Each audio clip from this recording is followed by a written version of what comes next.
McCarthy Insurance Group, serving the community for over 70 years. For home, farm, motor, life, health and business insurance, log on to mig.ie or free phone 1800 50 11 11. Probably your best call in 2024. Charles McCarthy Insurance is trading as McCarthy Insurance Group, is regulated by the Central Bank of Ireland. Now, real people, real opinions. Nighttime talk with Niall Boylan. Ireland's classic hits radio. It is Niall Boylan with you right through to 12 midnight tonight. I got to say, I'm intrigued because I just spent about an hour and a half talking to a guy. And his name is Riz Vic. And I was recording an interview with him about simulation theory. You may remember, by the way, we were talking about this on the air about 3 weeks ago, that the high probability, 73%, by the way, according to mathematicians and some great wondrous minds out there, that we're actually living in a simulation. And even Elon Musk said it was 1 billion to 1 chance that we actually are living in a simulation. In other words, the highest possibility is that we are living in a simulation, which is kind of weird if you believe in a religion or you believe in Darwin's theory of evolution. But that could be all part of the simulation too. And you never actually die. You're just in a multiverse. It's intriguing. Anyway, listen, it's just an amazing story. By the way, just to mention as well, thank you very much indeed to everybody who sent all the good wishes in relation to the people of Florida. We've seen some texts coming in last night saying, hoping everybody would be well, because of course, Category 5 hurricane would have destroyed the state of Florida. But thankfully, as I suspected and I mentioned last night, most of these hurricanes, thankfully, downgrade as soon as they hit land. And in this case, it did. Thankfully, it went down to a Category 1, which is the average kind of hurricane they get. Now, sadly, 10 people did die. Sea surges, of course, caused a lot of flooding, so people will be without their homes. An awful lot of damage, millions of people without power. But look, the Floridians are used to dealing with that kind of situation because it is hurricane season. It happens on a regular basis, sadly, every 5 or 6 years, mainly to the coastal towns. So thankfully, it wasn't as bad as first suspected. And thankfully, there wasn't more fatalities. But look, it's very lucky. But thankfully, as well, for the Floridians, it's coming to the end of the hurricane season. This is towards the end of the rainy season, or the hurricane season, as they call it as well. Also, just finally, of course, the general election. Here's the thing. The government accuse everybody of misinformation, right? And they say, let's not promote misinformation. Let's root it out, find it out, And then they tell the country and the electorate, the election won't be till March. Oh, no, we're holding out till March. Yeah, Simon Harris insists we're holding out March. And yet, good sources tell us today, it's all over social media, that the general election most likely will be on the 15th of November or the 22nd. Now, there's been 2 dates bandied, right? Which means they will have to call it within the next week and a half. So they're going to call a general election. It probably will be called. Now, I'm not going to misinform you and say it will. I'm saying it probably will. But in saying the government insist it won't be till March. Now, if they do call it in a week and a half, then they're misinforming the electorate, or they have misinformed. They are the guiltiest when it comes to misinformation to the electorate. Because to be fair to independent candidates, they need time to ramp up their kind of going out and canvassing and everything else and paying money for their posters and everything else. So to call it with 30 days notice, and that's all they have to legally do, by the way, is 30 days notice, is really unfair on those candidates who are running for the first time, who are not as prepared as the government would be, who wouldn't have as much money as the government would have for all the donations, etc., etc. So I think it's a really unfair system in the way that works. I think maybe they should have to extend that time, that if we're calling a general election, not because of that we have no faith in the government and no confidence in the government, but if you're calling a general election towards the end of a term of office, I believe they should have to give maybe 60 days notice, not 30. Anyway, it's a good time for the government. I said it back in July that the general election would be in November, in the middle of November. I actually predicted the second week of November. And the reason is the government are polling high at the moment. They don't want too many people to come out and vote. They only want the hardline voters to vote. Those who are apathetic, if the weather's bad, it's cold, it's November, it's dark, it's pissy, rainy, nobody's going to bother really going out. Those who are apathetic won't bother voting. And that's what the government bank on when it comes to an election. Those who are kind of on this, as they would call them in America, the swing states, they won't come out to vote. So I encourage everybody, to make sure you're registered to vote. This is probably your last opportunity now. Go on to checktheregister.ie and make sure you're registered to vote in the general election. Use your vote. As people say in this country all the time, men fought and died, and women, at the GPO in 1916 for your right to vote. So please use your right to vote. It's a topic for another night, but I do believe, by the way, I personally believe that if you don't vote, you should be fined. You should get a fine. In Australia, they give you a fine, $250, I think it is, if you don't vote. In other countries, they ban you from future elections for 10 years, I think it is, if you don't vote. You should vote. Even if you go to spoil your vote, you should walk to the polling station. It's not a big deal. Just do it. And exercise your constitutional right to vote. Now, we have a lot to get to tonight, including, by the way, an interesting guest later on who's a TikToker. Because we'll be talking about TikTok as well and whether it should be banned because they're calling it a digital addiction, particularly for teenagers. But a TikToker is talking about, she's famous for talking about Milli Vanilli. Remember Milli Vanilli? Girl, you know it's true. And it turned out they weren't actually singing at all. They were miming, but they were one of the biggest sensations of the time where they were miming. Just like Black Box. Do you remember Right on Time? Right on time. Gotta get up, gotta get up. I'm sorry, AJ. I'll stop singing, will I? Oh, what was the other one? Everybody dance now. Didn't exist. KLF. Do you remember? KLF's gonna rock you. Last train to Trans Central. AJ, stop that. I'm trying my best to sing here, okay? None of those actually existed. They were producers. They were all just producers. And the people you saw on Top of the Pops or whatever it was were just miming. So we're going to talk about that whole thing. That was a kind of big thing back at the time. Milli Vanilli started the ball rolling, but they were caught. And that destroyed the minds of every young teenage girl who loved them. We'll also, by the way, have an interesting dilemma here. Should I tell my brother I slept with his wife? Jesus, that needs no explanation, does it really? You know what I mean? I don't know. Was she good in bed? I don't know. Yeah, I mean, look, the heading on it says it all, really, doesn't it? I don't even have to explain the email. But first, on a more serious note, college fees. Should we have to pay if we don't stay? Is really, and we've talked about this before. Now, I want to put a precursor on this, okay? This topic is a good topic, provided everything else is right. Because I don't want you coming on saying, well, Niall, people have to leave the country because they've no money and young couples can't afford houses. And I'm well aware of that. But if everything else was right and we can fix those problems going forward, the housing crisis, housing becomes affordable again, the market crashes, it's 200,000 for a house, not 450,000. All of that stuff happens and Ireland becomes attractive for young people to remain here. Should we charge them for their education? With brain drain continuing to ransack the country of the best talent and the cost of, free third level education draining the country's finances, should there be something put in place to ensure that we hang on to our talent after covering their education and training? After all, you're paying for it, I'm paying for it, AJ's paying for it, we're all paying for their training. Because remember, in most of the countries in the world, you will pay thousands for a semester, as they call it in America, or a term. You will pay 60, 70,000 to go to college. In Ireland, you pay an administration fee, which is about $3,000. Now, I know we complain about that as well, but it is only $3,000. Realistically, that education is costing the taxpayer a lot more than €3,000. You're only paying for the light and the heat. You're not paying for the lecturers, the teachers, everything else, the insurance, everything else that goes into teaching people and educating people. So, do you believe that you should have to pay it back if you don't use it to benefit the Irish economy? Should there be something put in place to ensure that we hang on to our talent after we've covered their education and paid for it? So, for example, it could be that if you study here and have your fees covered, then you stay in the country for 5 years and work and pay back the investment, that you don't have to pay for the fees. I.e., it's like a loan. So we give you a loan, state gives you a loan, you start college, you don't pay a penny, state gives you a loan, that's the college fees covered for 4 years. You then get a job in Ireland, and every week, money isn't taken. Credits are taken back out of your salary every week. Every week you work is credits taken back. If you move to Australia, as soon as you finish and you train as a nurse or a doctor or a technician or an engineer or whatever it is, and you go to Australia or Dubai or somewhere like that, those credits are not coming off your salary. So then you have to start paying. And you have to start paying cash.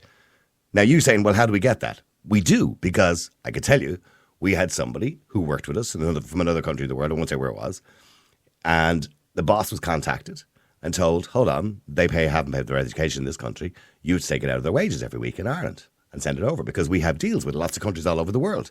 When it comes to finances, be it tax revenue, for example, if you owe tax in this country and you move to another country, doesn't mean you don't have to pay the tax. We have deals with other countries, like extradition deals, where you have to pay.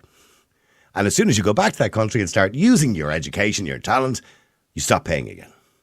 In other words, you get what I mean? You get where I'm going with this. In other words, it's not free. It's only free if you're using it for the benefit of the country that's paying for it. Do you think that would be a good idea? Now, of course, remembering the caveat, we're not living in the times we're living at the moment. This is for the future. It's not for now, because I couldn't blame a student not wanting to stay in Ireland at the moment, because for young couples, it's an impossibility to find somewhere to live. And I get that. So this is provided we can fix everything else first. Do you think it would be a good idea? Or is that unfair? Let me know what you think. The number is 087 188 0008. Andrew, hi, how are you? How are you, Niall? I'm good. Hi. Yeah, I'm well, thanks. How are you? Yeah. Andrew, you sound like you're in a giddy mood tonight. I don't know. I just heard a voice change. Sorry, Is there two Andrews here? No, there won't be. There's only not Amber. Sorry, Amber was waiting patiently there. No, not Amber. Andrew. Yeah, sorry. So, Andrew, is education, paying for education, an option? You know, in other words, student loan that you don't have to pay back provided you stay here. Yeah, I completely agree. I think that you should if you're going to get educated here and the government's going to pay for it, pay them back. Fair is fair. But if you're going to get educated here and you plan to just bounce, then simply pay for education. So what do you say to people who would say, well, that's a bit unfair, because everybody else got their education for free in Ireland, and after all, the Constitution said education should be free? Is it in the Constitution? Huh? Is it in the Constitution? Well, the Constitution does say that we should treat the children of the country equally and their education. Yeah, I think it's part of the Constitution. AJ is going to check with me now to make sure I'm not wrong and misinforming you all. I think it's in the Constitution that you're entitled to free education. No, tell them public that. Education, yeah.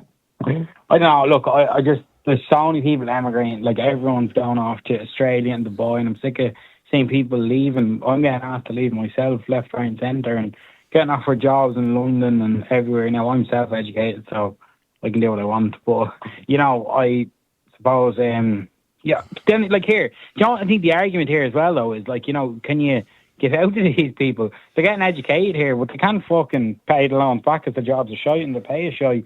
So they go to, the education, your teacher here is shite, but then you go off to Dubai, you're living in some amazing life, good pay, very safe, yeah. Well, that's because Dubai is a different type of economy where they don't have any tax. You know what I mean? You don't pay tax in Dubai. It's a different type of economy. Look at everyone going to Australia. Yeah, So, and I'm okay with that. Look, if you want to abandon Ireland and go to Australia, go to Dubai, go to Canada, go to America, whatever it happens to be, because you think you can get a better job and there's better opportunities, and by the way, you're not wrong. There may be better opportunities with bigger populations, obviously. Well, then off you go. But why should I, as a taxpayer, have to pay for that?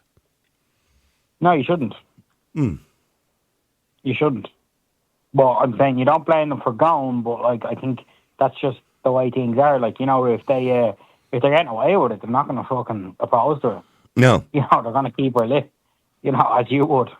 Would it be a bit unfair then to say to them, as they're leaving Dublin Airport, literally, listen, as soon as you go and you get your first job, don't forget and send us over a cheque now. You know what I mean? Every week.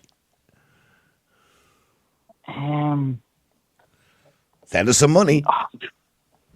Yeah, it's, I don't know, it's confusing as well, you know what I mean? Can you really do it? How do you work that? How does the scheme of things do you work that? Well, they do in other countries, don't they? They just, that's it, there's a law in place that they demand it.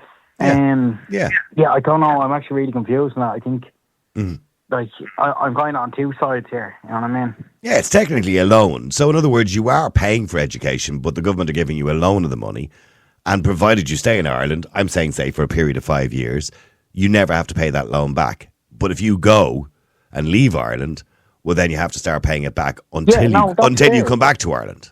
Yeah. Yeah. So, you can't argue with that then. That's you've made a deal. You shook hands. You gotta pay or live up to it.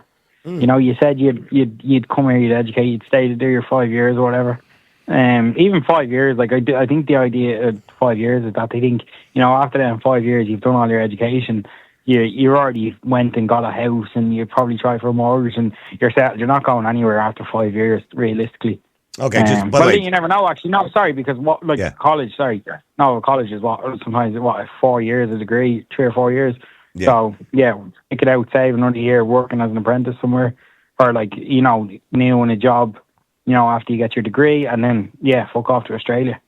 Okay, the Constitution says, to clarify the Constitution, it says the state shall provide for free primary education and shall endeavour to supplement and give reasonable aid to private and corporate educational initiatives. And when the public good requires it, provide other educational facilities or institutions with due regard. In other words, what we're currently doing at the moment is we only charge you an administration fee and the taxpayer funds the rest. And that's exactly what the Constitution says. In other words, that we shall endeavour to supplement or give reasonable aid. In other words, so what we're doing at the moment is constitutional. We're kind of paying for it and they only have to pay an administration fee. Because when you go to college in Ireland, what's it a year? $3,000, $3,500 a year. If you were in any other country in the world, most of the countries in the world, you'd be paying 50. Right. I just looked it up, right? What's the average college degree length? It says the average student takes 6 years to earn a 4-year degree. You know, so I don't know how that makes sense. So 6 years to earn a 4-year degree. But anyway, say for instance, you go to college and you get a master's or whatever, and that takes 6 years. You know, you've lasted that 5 years already, so you don't owe them nothing. You can just bounce, you know? Yeah. Okay, we'll stay there for a second. Let me go to Amber as well. Amber, hi, how are you? Hi, I'm well, thanks. How are you? Good. Yeah, we were confused at the start there. It wasn't Andrew, it was Amber, yeah. So, yeah, it was there, yeah. So, Amber, you know, should students have to pay for third level education if they don't use it in this economy? I mean, I don't... Like, the thing is, we get charged so much where I'm from in England, you know, like, that I come here and I see this, and I'm like, genuinely, I believe that education should be free. And as you said, actually, which I didn't know, it's written into your constitution that you provide education to your populace. And it is a benefit for your country to have an educated populace. Yeah, But, and we are a well-educated population, in fairness to us. You're a very well-educated population. Everyone here I know has a degree. Yeah, except me. So, Yeah. No. but I mean, yeah, if you're in England, now I know Scotland is different. Scotland, by the way, is like it's like being Scotland part is of free the as well. yeah, it's free, yeah. They're just too lucky. Yeah, but Yeah. if you go to England is like whatever, 50 grand a term, 60 grand a term, depending on where you go. If you go to Yale or somewhere like that, you know, it's mad. £9,250 a year plus housing and everything. Yeah. Well, depending on where you go, yeah. If you go to somewhere like Yale, as I said, It's you'd pay a lot it's more. actually all the same price. I mean, yeah, if you go to Yale in the States, then it's like upwards of like $50,000-$60,000 a year. Yeah. So, I mean, it is mad no matter where you go. So, Ireland, we charge 3.5, roughly, I think it is, administration fee. And that's all you have to pay per year, which is not over the top, to be honest with you. Now, you're saying to me education should be free, third level education should be free. But there is an argument as to why should it be free? Because we're paying for your education so you can make loads of money. Yeah, but nobody in this country is making loads of money. The young people in this country are not making loads of money. Oh, a lot of them are. Like, they're going somewhere else just so they can have a fucking roof over their head. Like, well, that is a problem. And I did start the conversation by saying that problem didn't exist, right? That's a kind of... If that problem hypothetically didn't exist, but that's like the reality of the world that we're living in. And it was an interesting point you made earlier, actually, that like people should pay it back and they should pay back a chunk of their income, just like you do in England. We pay back 10% out of every paycheck. But like, if you just enact that for like what you're saying, like 5 years, like people, I don't know anyone with any money. Like, I don't know anyone with a fiver to like rub against another fiver, you know, like. Do you not? I haven't paid anything towards student loan in the last 18 months. Like, you're mixing with the wrong people, Amber. And I'm just like, I don't know what to tell you, man. There's nothing. I'm running on empty here. Are you a student at the moment, Amber? Sorry? Are you a student at the moment? Am I? No, I had a disastrous 6 months at uni, and I'm £11,000 in the hole, and I've been in £11,000 in the hole for the last 5 years now. Oh God! Oh, that's not good. Because of the interest, it just yeah. So are you working at the moment? Are you working? Yeah. Well, I just finished up some like events work over in England. Oh, okay. And I'm over here painting my mate's house. Shout out to Eva. Okay, so you're living from sofa to sofa. Is that what you're telling me? Yeah, basically. Okay. And Andrew, do you know many? By the way, Andrew, generally speaking, are young people in Ireland, your age group, Amber's age group, I'm assuming is quite young. Your age group, Andrew, is what, 24? What's your age, Amber? Or Andrew? 25. Yeah, Andrew, you're the I'm same. 22. Okay, so your age group, Andrew, the people you mix with who've just qualified, they've started their first job, maybe 2 years into their first job after they've qualified for whatever it is, are they making much money? Jesus, who do I know that's actually quite... Yeah, like I know a few friends, but like no, like they've qualified in law and they're working, you know, in law firms, but they're only like, they're like still doing coffee runs and shit, you know what I mean? Yeah. I don't know any of my mates that have, you know, qualified in college and are happy. You know, like I seen an ad. No, honestly, I seen an ad on a bus there. So my friend put on a story, and he was like, you know, come work for Dublin Bus, earn fucking whatever a year. You're like, I'm seeing these cunts, you know, do a 4 year. Watch the language, Andrew, will you? Sorry. Seeing these beeps leaving college, and you know, and they're getting the same money as a Dublin bus driver. Yeah. Do you know what I mean? So I don't know. Like I never went to college, and I'm self-taught. You know, I was grand in school. It was just you're a photographer and videographer. Yeah. I was a fella that done all the jobs, and you know, I've done very well for myself. If I do say so myself, but you know, I don't know. College isn't for everyone, you know. But I don't know. And Amber, what is your skill? I know you said you're finishing college at the moment and you're 9,000 in the hole. But what were you studying? Well, I was studying archaeology and anthropology. Okay. Is there a big demand? Pardon me, but is there a big demand for archaeology and anthropology? There's a big demand for anthropology and archaeology. You know, no, there isn't. No, it was a total waste of time, and I don't see how. Oh God, I'm so sorry. Myself or society with the wages I could have earned as an anthropologist or an archaeologist. It's like somebody said to me recently, "I want to go to college to be a librarian," and I'm going, "But you do realise that libraries probably won't exist in about 10 years, so maybe that's not such a good idea. I mean, maybe I'm wrong." That's stupid. Yeah, maybe. Do you know where the money is right now? Technology. You know where where the money is. Technology. Exactly. Salesforce. Go be a computer engineer, lad. I'm telling you. Yeah.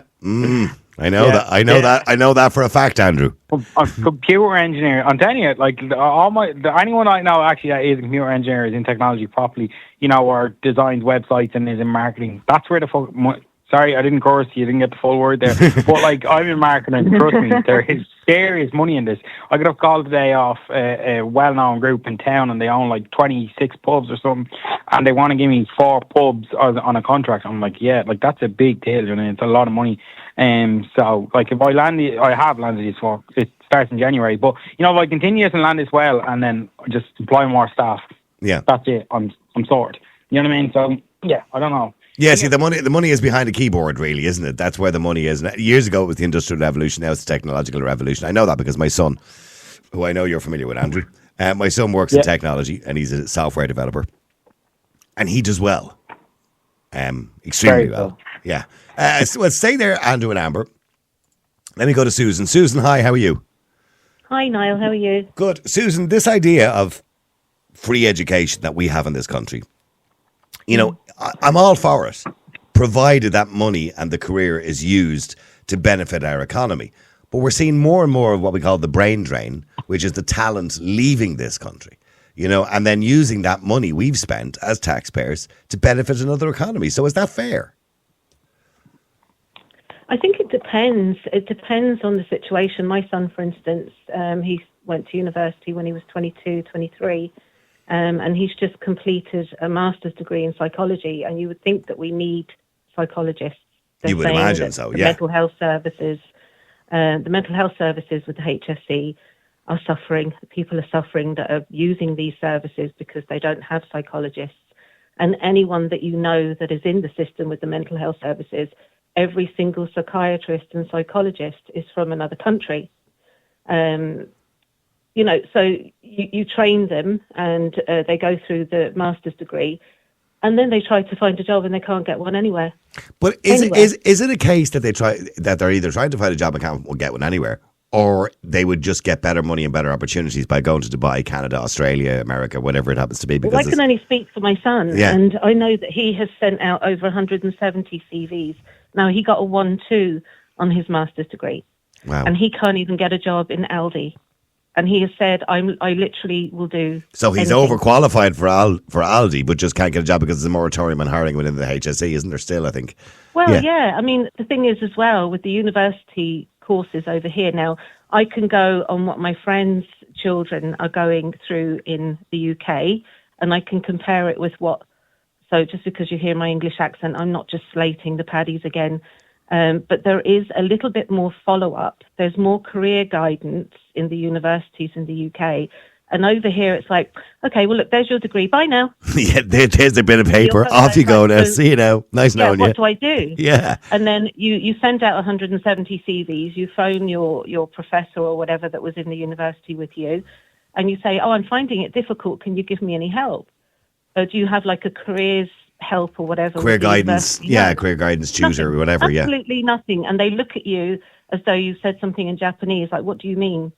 Well, I mean that we're in a big university building where you're training people to do these things, and do you not have any links or support with trying to get in? Or you'd imagine they'd be linked up with recruitment agencies and stuff like that, or whatever. Yeah, but they're not. Like, he worked his arse off, and he's got friends that are driving around with their cars with the aeroplanes on the back, and they've got kids and they're living in these houses which are being paid for the state. And he's looking at me going, Mum, why am I living in poverty to go to university for what? And I said, because you're going to have a good career when you do it. So just keep your head down and work your arse off. So you feel you've got to feel you've failed him, or you feel you've sold him a pup at this stage now, because there he is with his masters. And, when I hear people saying, oh, well, that they should be using their skills in the country. Well, here's an ideal example of somebody who's fully qualified and cannot even get a junior position as a psychologist, say with the HSE. Yeah, but that's because they've had ban on hiring. That's the problem. Well, now I know they've lifted that recently, and by the way, Ireland could do with so many people to do with mental health, of course. Because we need so many staff. Look at the waiting lists we have, especially post-COVID. But if you speak to anybody who's in the mental health services, they will tell you that in one particular area, you could have 5 or 6 psychiatrists and psychologists, and most of them would be from India or Africa. So what about the Irish? Because my son was born here. He has an Irish accent. But what about the Irish psychologists that can't get in there? So what's this ban on employing people when you've got these qualified people? I know, and I was talking to a nurse recently about the same thing, and she said the problem is that, yes, people are coming into the country and getting hired because they're being hired through agencies. A lot of them are being hired through agencies. So they're taking on agencies, but not taking on individuals, per se, the HSE. Now, I know that's been lifted, as far as I remember reading in the news there only recently, that has been lifted, that moratorium or the ban on hiring, because we do need more staff. So you are giving a really good example as to why we shouldn't implement something like this. Exactly. So he's looking at me going, Mum, I don't know, maybe I should be looking at the UK or Australia or whatever. And his girlfriend is a social worker, and she's finding it hard. She's doing like lots of volunteering positions. And I said to her, but you're qualified. She said, yes, I know, but you can't get in unless you know someone. But is the UK any better, really, at the moment? Because the NHS was something to look up to at one stage, going back as far as 5-10 years ago. The NHS was something to look up to. A lot of people left Ireland to go to the NHS, nurses, doctors, everything. But the NHS is a disaster at the moment. Yes, but when you contact the employment agencies in the UK, they will say to you, my God, you've got a 4-year master's degree. Please come over here. You can expect to earn around 60 grand to start off with as a junior psychologist, and then you can go from there. But yeah, we're looking for people that are qualified. Okay, if all things were fair and all things were right, which in your case and your son's case clearly isn't the case because the job isn't available. Now, there are going to be jobs which there aren't opportunities in this country. Like, for example, somebody mentioned archaeology earlier on. I don't know how much archaeology is done in Ireland, or anthropology. Probably not a huge amount, but I imagine in other countries there's probably a lot more, depending on the history of the country.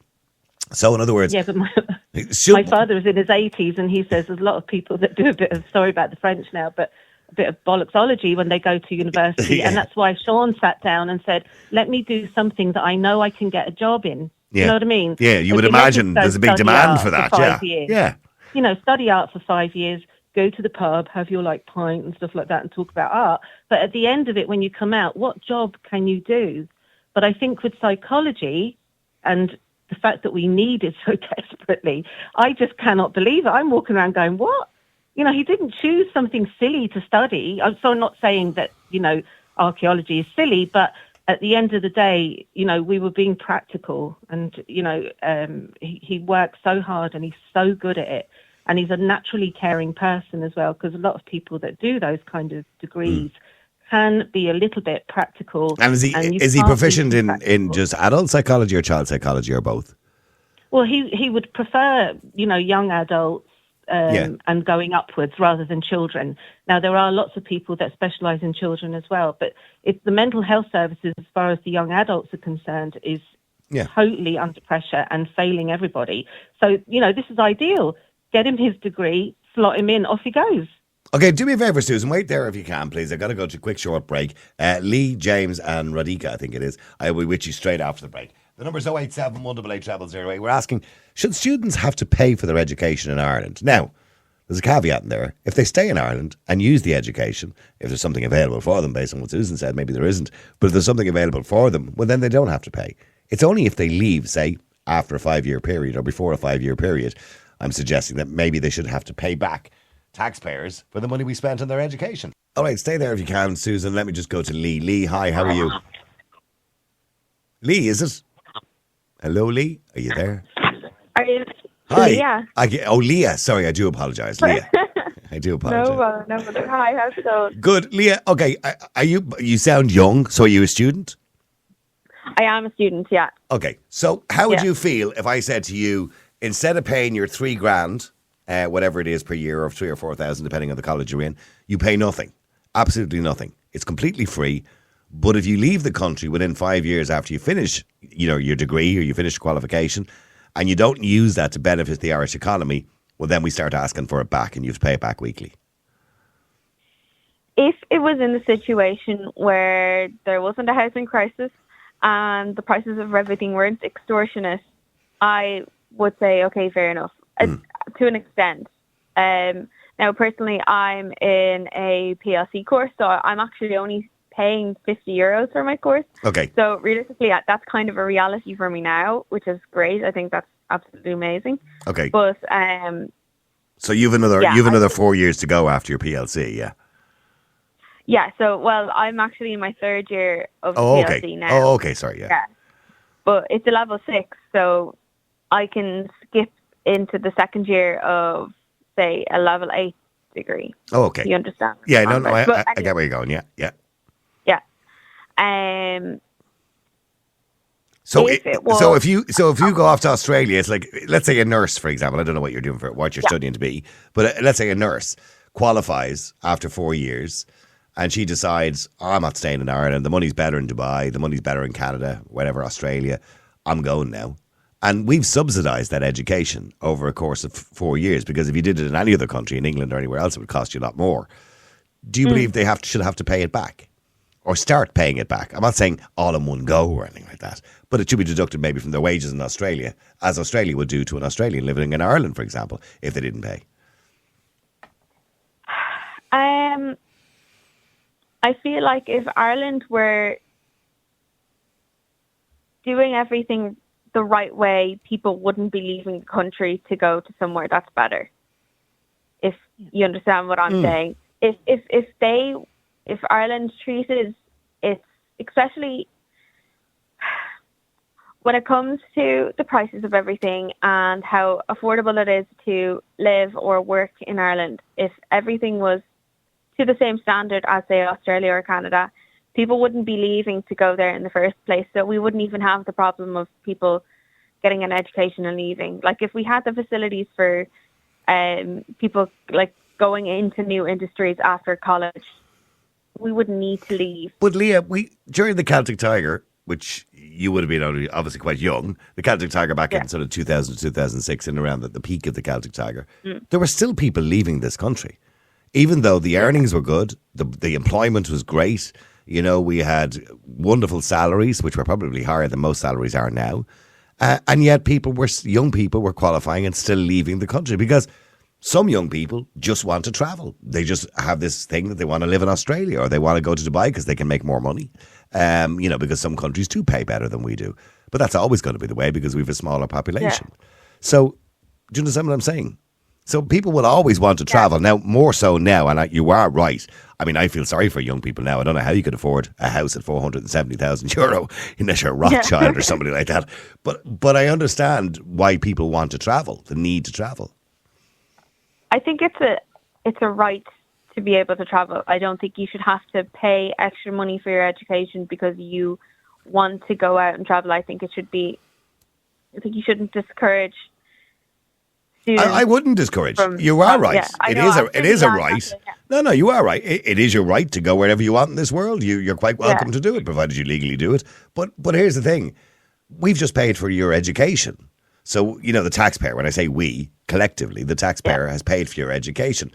Are we not entitled to, as taxpayers, as a society, to get our money back in a sense that, you work here at some point and benefit the economy of this country? Yeah. Can I say something? Yeah, Susan. Okay. Susan, go ahead. No, I was just going to say that there is an awful lot of, so that, employment is great and this is up and that's up. And you're going, what? Do you know what I mean? Like there is a little bit of kind of gaslighting going on with this government and the messages that are put out there that, we're at full employment now and like there's so many people that are working and, everyone's got like more money and everything else. And every second person I speak to, like that girl said earlier, they haven't got £5 to rub together with another £5. Yeah. Do you know what I mean? It's like, you hear all these things and you just said it there and it sounded so believable because you're on the radio and people are listening and it's going, at that time there was great employment and everything else. But when you're actually doing it, when in reality, that's not what's happening. No, I get that, Susan, and I did. There's going to be some people that will want to travel once they've got their degrees. No, look, I think an awful lot of people are doing it because they have to. I did put a caveat in at the start of the show, and I said if all things were right, because I feel sorry for Leah and young people in this country who are leaving college in 2 or 3 years' time, and they're facing, particularly say in Dublin, for example, a city where you're not going to buy a 3-bedroom semi-detached house, which is a reasonably small house for less than €470,000. You would want, unless you're Elon Musk, you're not going to be living here. So realistically, I do feel sorry for young people in that situation. But if all things, the question I'm asking is hypothetical, I suppose. If all things were right, we'll stay there, both Leah and Susan. Let me go to James. James, hi, how are you? How's it going, Noel? How's it going, James? How are you? James, I mean, look, Leah kind of agrees that maybe, but then again, she believes students have a right to travel without being, punished financially for that. Well, she does have a right to travel, if she goes legally, let's say. But I don't believe it's up to the taxpayer to fund for once in life. If she wants an education and goes back into the economy, it benefits the country by and large. She pays her taxes to help pay for the country to run well. But if she's planning on just getting a qualification to the pub, then to leave the country, I would say she should reimburse the taxpayer because it's a significant cost, not just for the third level education. We've also paid for primary school, secondary school, third level, healthcare, everything to get that individual up to a functioning member of society. And then just to have plans to swan out the country and not reimburse the taxpayer at all, I think is quite an entitled mentality. Susan's saying like her son, he has a master's degree in psychology and he can't get a job in Ireland. Well, I don't mean to sound harsh saying this now, like Susan's son, and then also there was another lad on, he said done archaeology. A big problem is a lot of people aren't getting qualified in the right areas that suit the economy. But you would imagine with the mental health problems and the shortage of staff in the HSE and the shortage of people working in mental health in this country, psychology would be something that should be easy to get a job in. Yeah, but I don't think it's a lack of qualified personnel in the country. It's a lack of want from the HSE to employ people. Mm-hmm. So I don't think it's a lack of supply. It's the availability of opportunities. Employ people from Ireland or employ people from other countries, because there seems to be an awful lot of people in the psychology, psychiatry, mental health services that are African and Pakistani. And I'm not being, racist when I say that. That's an actual fact. So why are they not employing Irish psychologists, qualified psychologists? Are they getting them cheaper? Well, I gave you my theory on that. It's probably through agencies. I don't know. Maybe what's the difference between an agency and employing someone in Ireland. Because they don't. If for example, the civil service and the HSE employ people through agencies, they don't have the same responsibility. So they don't have the same responsibility. No, they don't have the same responsibility for holiday pay, and they don't have the same responsibility that if they don't need them anymore, if they only need 10 today instead of 20, they can only, you know what I mean? So they don't have the same employment responsibilities because they're basically hiring them through a subcontractor. Yeah, exactly. Well, I didn't know they could do that with qualified psychiatrists and psychologists.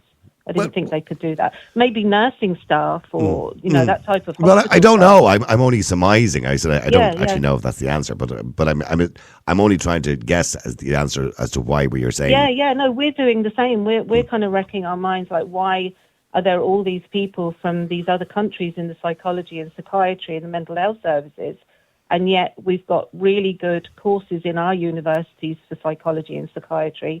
So why are the Irish people having to go to other countries, and we're bringing in Indian and African psychologists and psychiatrists? That just doesn't make really sense, does it? Yeah, well, I mean, like America are quite good at dealing with situations like that. If you want to go and work in America and get a green card, you have to have a skill that an American can't do. In other words, that there has to be a shortage of that skill in the country for you to get the green card. That's the way it kind of works. And I understand that. I mean, if local people can be employed to do the same job, why would you bring somebody in, to take that job? Why don't they do the same here then? Well, I'm not too sure how the system works over here, and it doesn't obviously work very well, according to your son is living proof of that. Sorry, but James, getting back, in principle, this sounds like a good idea, but a lot of people are going to say, well, hold on, James. That's not the Ireland I live in. The Ireland I live, free education is free according to the Constitution. And according to the Constitution, third level education should be subsidised because the state, claims in the Constitution they'll help you to educate yourself. And what you do with that education is your own bloody business. That's what they'll say to you. Yeah, I would say that people should have a right to education, but if you plan to leave the country and not apply those skills in the country, it should be mutually beneficial. Mm-hmm. It should be a two-way street. It can't be just take from the individual who wants the education to leave the country. We have invested in that individual, and if they're not going to use the skills that we have given them to benefit the country, and that's ultimately what the purpose of having an educated population is to benefit the overall well-being of the country and the economy. All we're doing is basically skilling people for the Australian and Canadian and American health services, and our own is falling to shit. I wouldn't say that's a very high percentage of people that actually start university in Ireland that are from Ireland and go, right, I'm going to get this degree now and I'm going to bugger off to Canada or Australia. I don't think that that's in the plan when they go in to get their degrees. I think that the higher percentage of people that actually leave is because they look around and they go, are you joking me? I worked 4 years and you're going to give me 26 grand.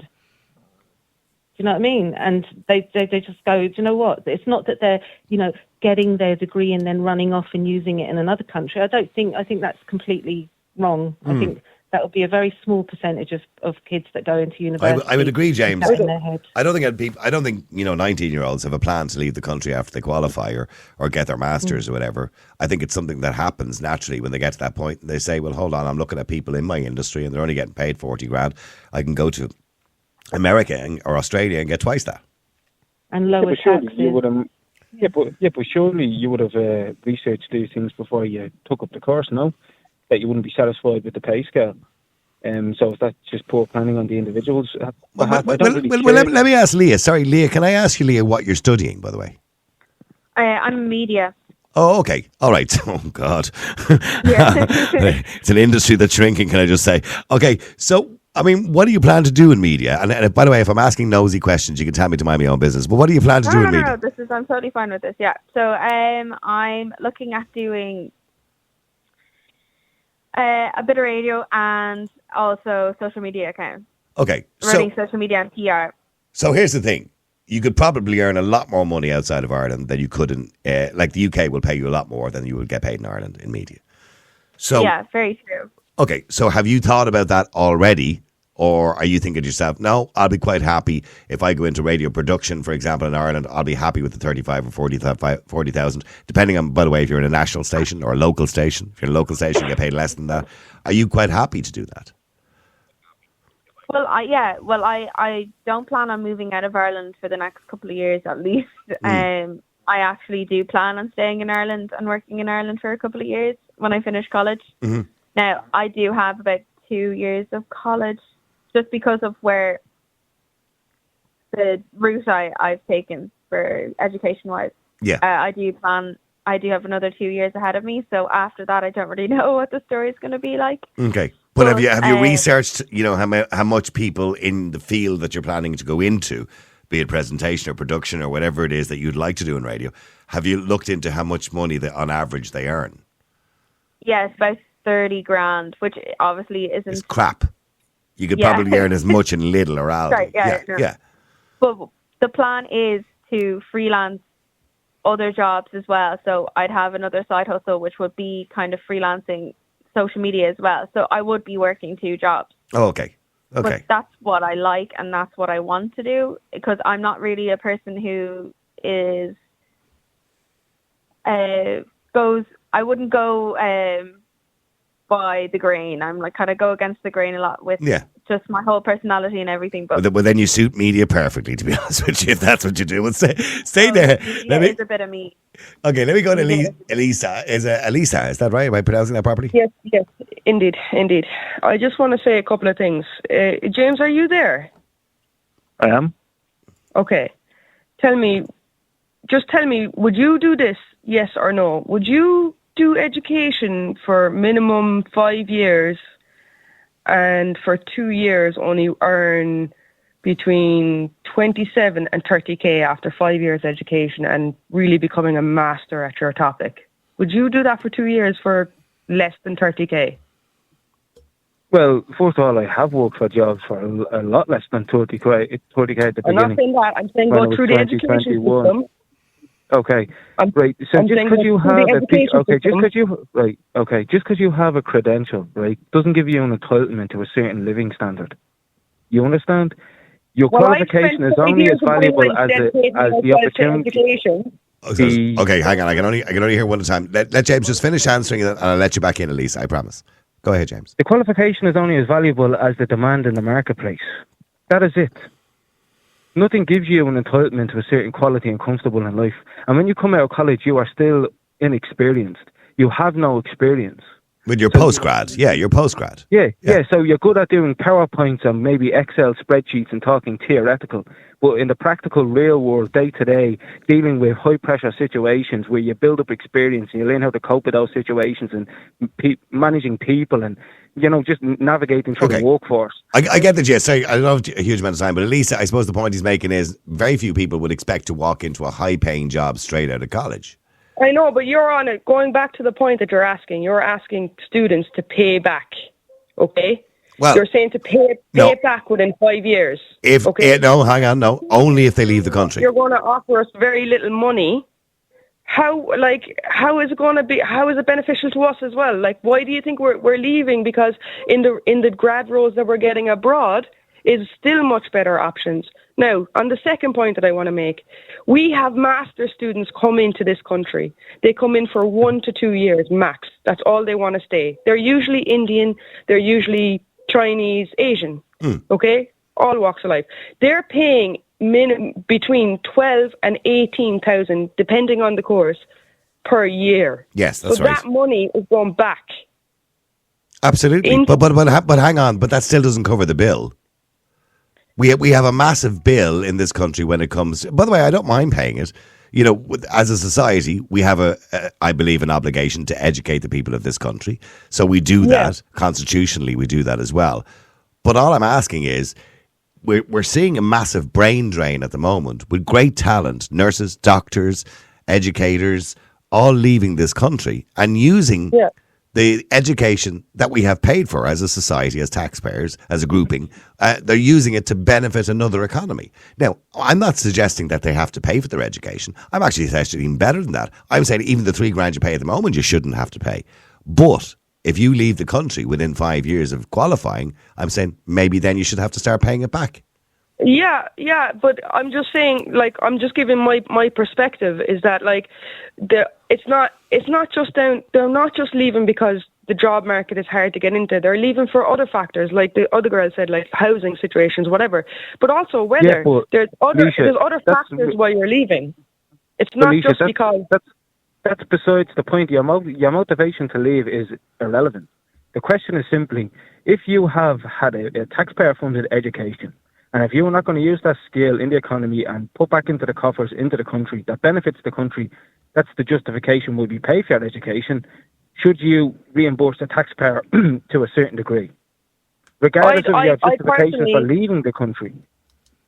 I'm just saying that I don't think we should, actually, because for 2 years we're living off very minimal money, and then for 2 years after coming out of college, then they want us to find housing, which is really hard.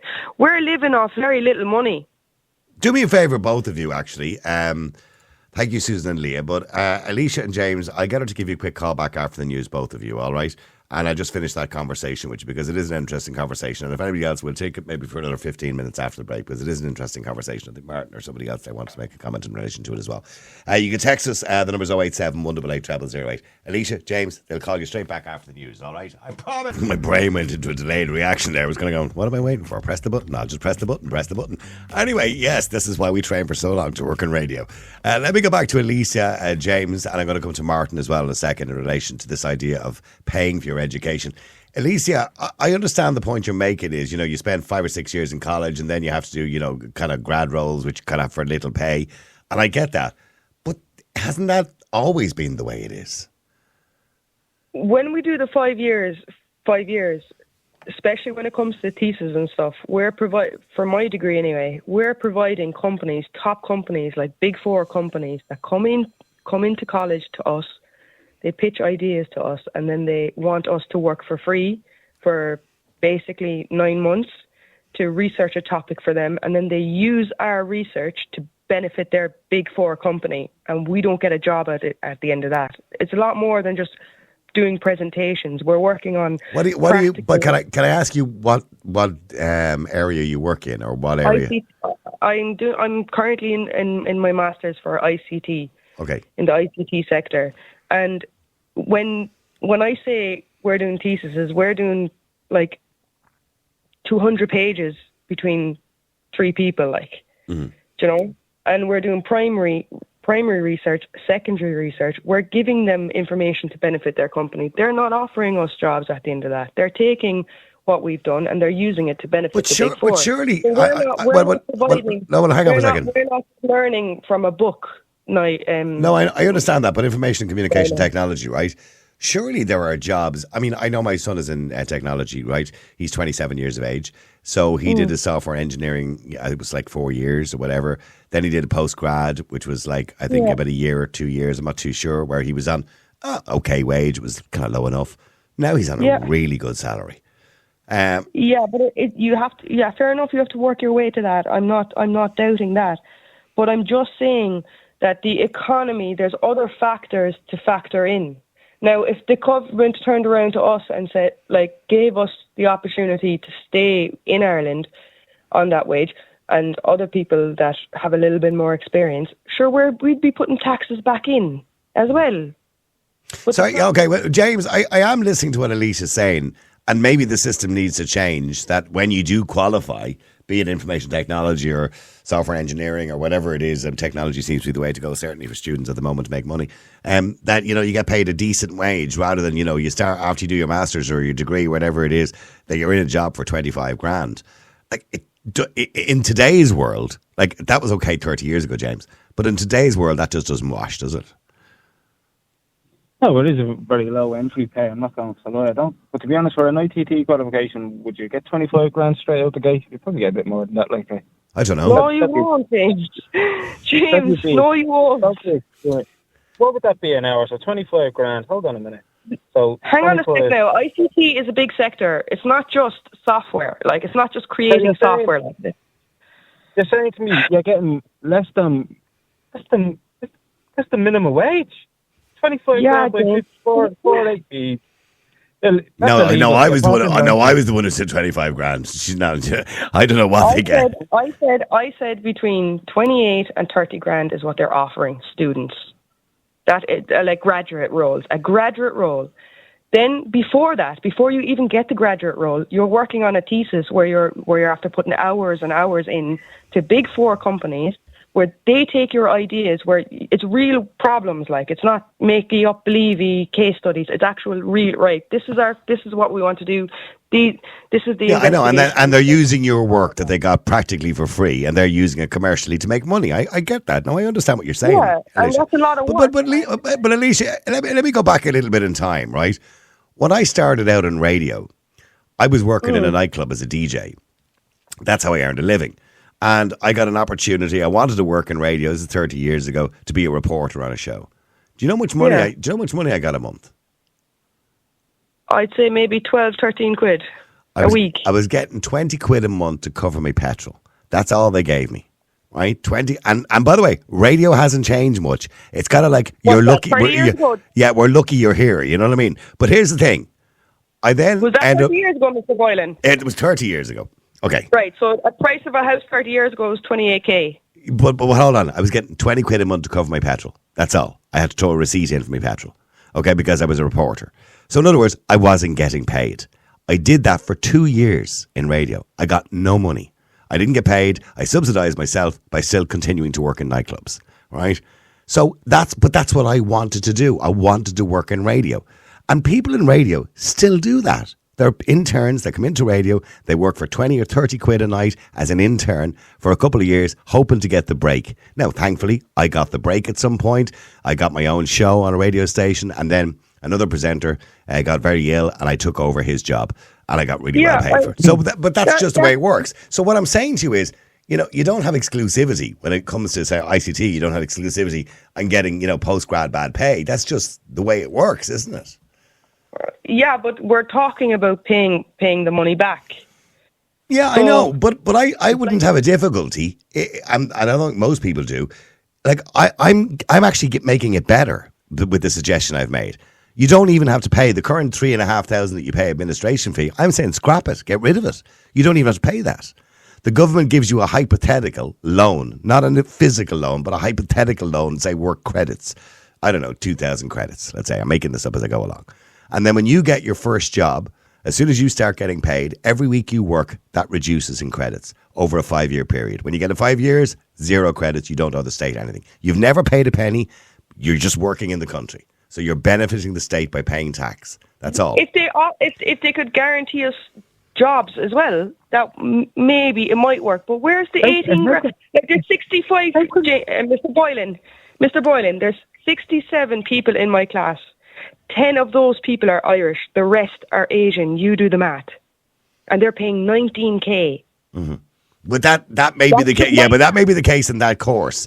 But the vast majority of students, third level education students in Ireland, are Irish and will be working in the Irish country. No, not at master's level. Not at master's level. No, you're incorrect. I'm there. Well, I don't know about master's level. What I'm saying to you is third level education. I'll get AJ to have a quick look and see can I find the result. I don't know whether I can Google that or whether I get it. How much does third level education cost the Irish state every year? Okay. So let's just see. I'm just curious. Stay there, but James and Martin, or James and Alicia. Let me just bring Martin into the conversation. Martin, hi, how are you? I'm well now. Good evening. I'm good, Martin. I don't want to sound like I'm being unfair on students because I'm on their side. I want them to get it for free. I want them to get it for free. So am I. I'm very much on the side of students. Education is wonderful. It broadens the mind, just like travel does, the whole lot. I mean, my education stopped at Intercert. I had to go out then, become an apprentice. My money when I started working, I can go back to when I started working, it was in old money, and I'm talking about when we had parity. Well, I'm not talking about punts. I'm talking about when we had parity with the pound sterling. My wages was £12, 10 shillings a week, out of which I had to pay taxes and everything else. But let me just park that for a moment. I understand what Alicia is saying, but at the same time, she's coming across as, well, she's done a master's, and that should entitle her to something better. I don't disagree in principle. She's put in a lot of work, but it's the taxpayers who've paid for that. Now, I understand what you're saying about the cost of housing and everything else, but the taxpayers are still left in the same position. The taxpayer still has to pay an inordinate amount for a house, if you can get a house in this country, for health provisions, for everything else. The taxpayer is still left with that bill if they're staying in this country. So I think Alicia seems to think that she's entitled to something just because she got a master's degree. Now, when it comes to her being taken by one of the large groups, companies, institutions, whatever, as an intern, and postgrad, solving problems or saving them or making money for them. I get it. She's not being paid for it. But she then takes that experience and she puts it into her resume, which makes her far more valuable to a prospective employer, either here or abroad. The whole point is nobody is saying you should have to pay more out of your taxes when you get your master's or when you're finished third level education or anything else. I would never say that. What I and what Niall and so many other people believe is that you should be staying in the country and working. Whatever you're working at, you should be staying here for a certain number of years to contribute back, to pay pro rata, not in money, but to contribute in other ways to the country. If it's just if you can't get a job in your chosen profession, fair enough. If you're working at something else, you're still paying taxes here. And when you've done that for a certain number of years, you can then take your experience. And if your experience is if it's in an area that's in demand and you can show that you are very good at that, you can take that here or wherever you want in the world. And if you go elsewhere, well then, in my opinion, you should be contributing to the Irish economy. If you take that before the 5 years is up and you go outside the country, that I have paid. Not just me. I mean, when I'm talking about the royal, everyone else, all the other taxpayers, paid for you to benefit, and then you take that benefit and you bring it to another economy. That's not on. That's not right. It's not moral, and it's not fair. Okay, sorry, Lisa. Go ahead, Lisa. Martin, can I ask you a question? Yes, of course. You have 67 people in one class, and 50 of them are paying 18 to 19, we say 19k per student. Where do you think that money's going? It's going back into the college. By the way, Elisa, I'm not doubting in that particular course you're doing that is the case, but that's not the case in every course in Ireland. But I don't even see that that's relevant. How is it relevant? Well, no, I think the point that Lisa's making is that third level education is paying for itself because many people come from abroad have to pay the full course fee. Exactly. Yeah. Like if you're Asian and you come over and you want to go to Trinity College, you're not paying 3,500 or 4,000 administration fee. You're paying the full fee, which is 20 grand or whatever it is. I get that. But, so yeah, it's not just falling on taxpayers. It's the same in England. Like if I wanted to go to the UK right now because they're not in the EU, I will be paying that same money too. Yeah, but the majority of the 70,000 third level education students in this country, the vast majority there's more than that actually, because you have to take into consideration people who come to the country. There's probably 100,000 third level education students. The vast majority are Irish. For the undergrads, for the masters, there is a lot. Yeah, but you're talking about a master's degree. That's a separate issue. I'm talking about people who just want to do the 4 years and get a degree. Yeah, fair enough. Yeah. Because when you have a master's, you get paid extra anyway. Like if you're going into teaching and you have a master's, you get an extra $5,000, don't you? Say that again. In a lot of jobs, when you have a master's, you get extra money. For example, if you're a teacher, school teacher, English, let's say, and you go into school teaching in English and you have a master's degree, you get an extra $5,000 in your salary every year.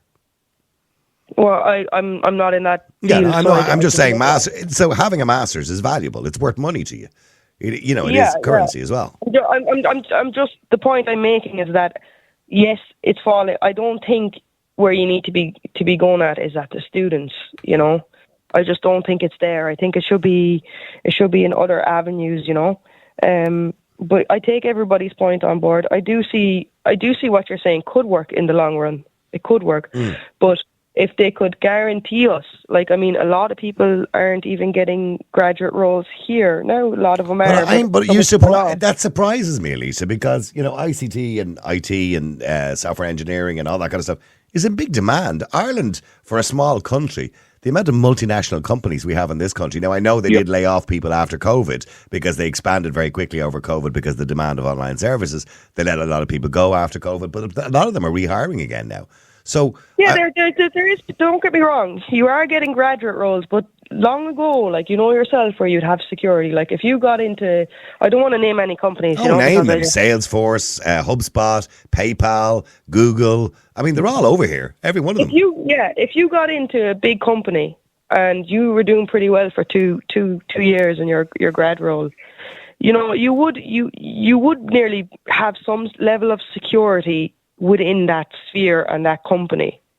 Where now it's just like Apple is the best example, like short contracts that are literally, you know, there's no value to these companies anymore, in the sense that you're not able to say, okay, I'm going to spend the rest of my life here, or not the rest of my life, but like a chunk of my life and I get what you're saying. I do get what you're saying. I'm sorry I'm pushed for time, but Martin does make a good point.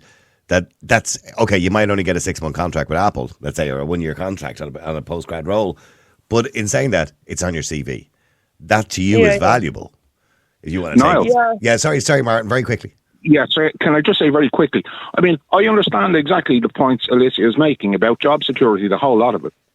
But such is the same for the rest of us mere mortals. I mean, I have, well, you know what I mean. I have a good job. I have a very good employer. But the economy can change at any moment. We've seen it before. We can, you know, at the moment, my employer finds it very hard to pick up qualified engineers. But in what sphere? In what sphere? Pardon? Engineering in what? Mainly electronics, but specifically in my sphere, in security, CCTV, fire, intruder, access, things like that. Now, but the point is, they're finding it hard at the moment. But in a year's time, the economy could be down the toilet, and there's any number of them out there, but nobody wants them. So it's the same for everyone else. You're not in a special situation or position just because of that. We're all in the same boat together. You know what I mean? No, I think if you go into pharmaceutical, you're pretty secure. That's an industry that's never going to die. Well, then, if that's your opinion on it, maybe you should have gone into pharmaceuticals. If the job security. I don't buy that, Martin, because I wouldn't go into pharmaceuticals.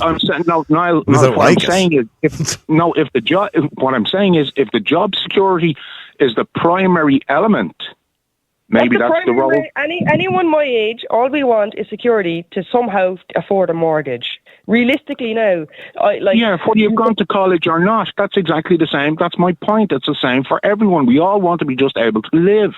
That doesn't mean that some of us should be made to pay for other people to have an education, for them to live wherever they want and not contribute back. It's a balance. It works for everyone if everyone is contributing. On that note, I'm going to have to wrap it. Listen, thank you very much indeed, Martin and Alicia. And Alicia, by the way, the best of luck, by the way, in your chosen. Sorry, James dropped off there a few minutes ago. But Alicia, best of luck in your chosen career. I do hope you get that job that pays you properly, by the way. As do I. I wish you the very best. Thanks a lot. Okay. Now, real people, real opinions. Nighttime Talk with Niall Boylan. Ireland's Classic Hits Radio.